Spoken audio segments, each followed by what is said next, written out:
It was supposed to be a normal night.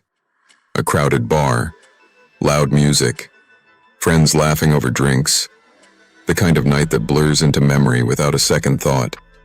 But on March 31st, 2006, inside a packed college bar in Columbus, Ohio, something impossible seemed to happen. A man walked into a bar and never walked out. No struggle, no witnesses, no trace. Just gone. His name was Brian Shaffer, and his disappearance would become one of the most baffling unsolved mysteries in modern American true crime history. Brian Shaffer was 27 years old, a second-year medical student at Ohio State University. By all accounts, he was intelligent, driven, and full of potential. The kind of person people described as calm, thoughtful, and a little reserved. But once you got to know him, he had a dry sense of humor and a warm personality. But behind that promising future, Brian had been dealing with something heavy. Just weeks before his disappearance, his mother had passed away after a long battle with cancer. It hit him hard. Friends said he was grieving, trying to keep it together, but clearly affected. Despite that, he was still pushing forward, continuing school, maintaining relationships, and even planning a trip to Miami for spring break with his girlfriend Alexis. That trip was just days away. March 31st, 2006. A Friday night. Brian met up with his friend William Clint Florence. The two had plans to go bar hopping in the University District, an area filled with students, music, and late-night energy. Around 9 p.m., they met up and began drinking. Nothing unusual, just a typical night out. Later, they ran into Meredith Reed, a friend of Clint's. The three of them decided to continue the night together. By around 1:15 a.m., they arrived at a popular bar called the Ugly Tuna Saloona. It was located in a complex called the South Campus Gateway, a busy entertainment hub filled with shops, restaurants, and nightlife. Now this is where things start to get strange. The Ugly Tuna Saloona wasn't directly accessible from the street. To enter, you had to go up an escalator, pass through a main entrance, and then enter the bar. There were security cameras positioned at the escalator, capturing everyone who went up and down. At approximately 1:55 a.m., Brian Shaffer was captured on camera entering the bar with Clint and Meredith. This would be the last confirmed sighting of him. Inside, the night continued like any other. Music, drinks, conversations. At one point, Brian separated from his friends briefly and was seen talking to two women outside the bar's entrance area. Surveillance footage captured this interaction. The women later said nothing seemed unusual. Brian appeared relaxed, normal. After that, nothing. Around 2 a.m., the bar began closing. Patrons started leaving. Clint and Meredith exited the bar and waited outside, expecting Brian to follow. But he never did. At first, it didn't seem like a big deal. Maybe he had left with someone else. Maybe he went to another bar. Maybe he just slipped out without telling them.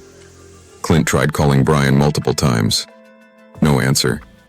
They eventually left, assuming he'd show up later. But Brian never came home.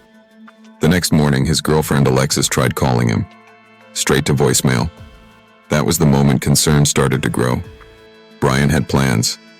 He had responsibilities. And most importantly, he had a trip to Miami scheduled in just a couple of days. He wouldn't just disappear. When he missed that flight, alarms were raised. His father, Randy Shaffer, reported him missing. And that's when investigators began looking into what happened that night.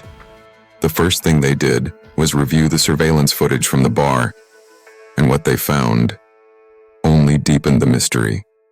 They saw Brian enter the Ugly Tuna Saloona at 1:55 a.m. They saw him briefly outside talking to the two women.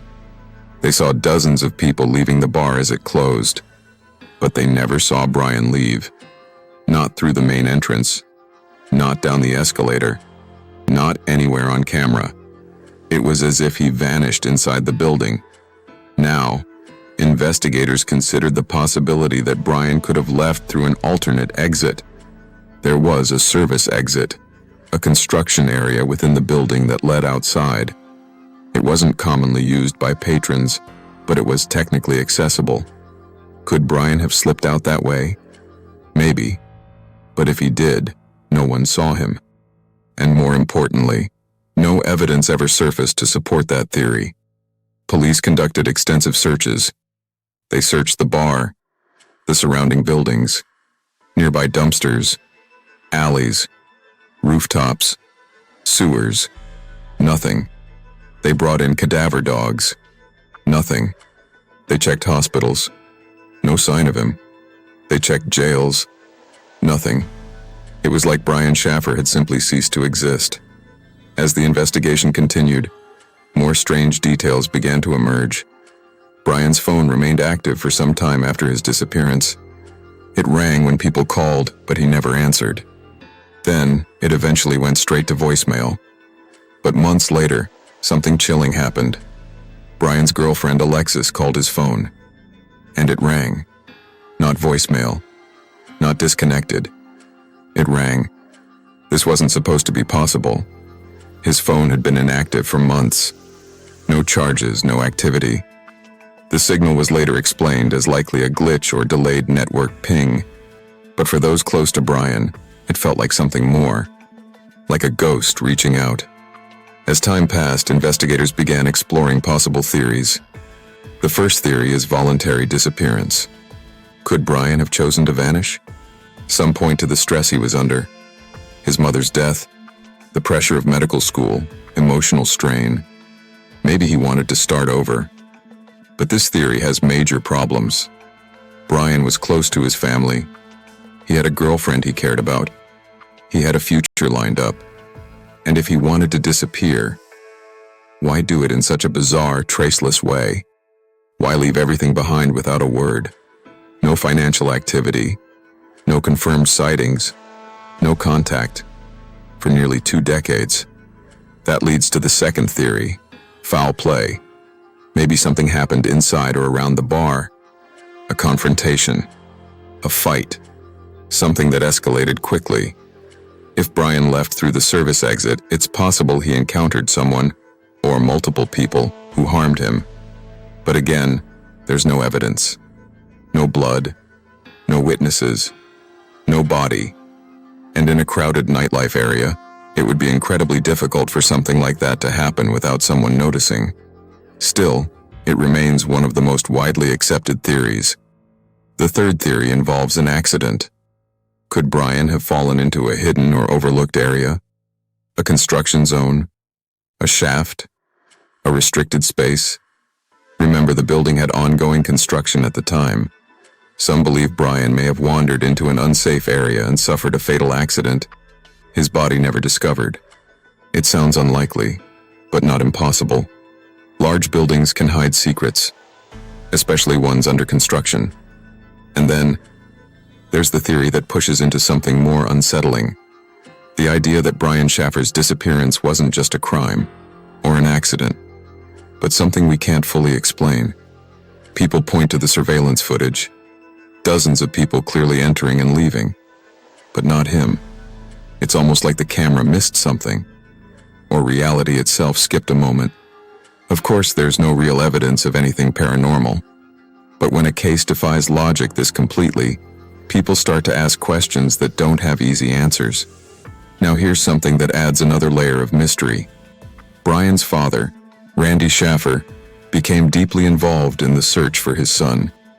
He spoke to media, worked with investigators, and refused to give up hope.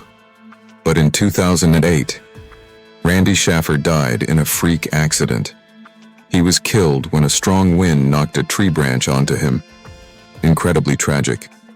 And eerily, it meant that both Brian and his father were gone within 2 years, under very different, but equally shocking circumstances. The case eventually went cold. No arrests, no confirmed sightings, no definitive answers. Over the years, there have been reported sightings of Brian in different states, even claims that he may have been seen living under a different identity, but none of them have ever been verified. And so, the question remains, how does a man walk into a bar filled with people, under surveillance, and simply vanish? No exit, no trace, no explanation. If you've made it this far, take a moment to think about it. What do you believe happened to Brian Shaffer? Do you think he left through that hidden exit and met with foul play? Do you think this was a tragic accident hidden by circumstance? Or is there something about this case that just doesn't fit into any logical explanation? Drop your theory in the comments. I read every single one. And if you're drawn to mysteries that challenge reality itself, make sure to like this video, subscribe to Shadow Files, and share this story with someone who loves true crime. Because sometimes, the most terrifying cases are the ones with no ending. Brian Shaffer is still missing. And somewhere out there, the truth is waiting.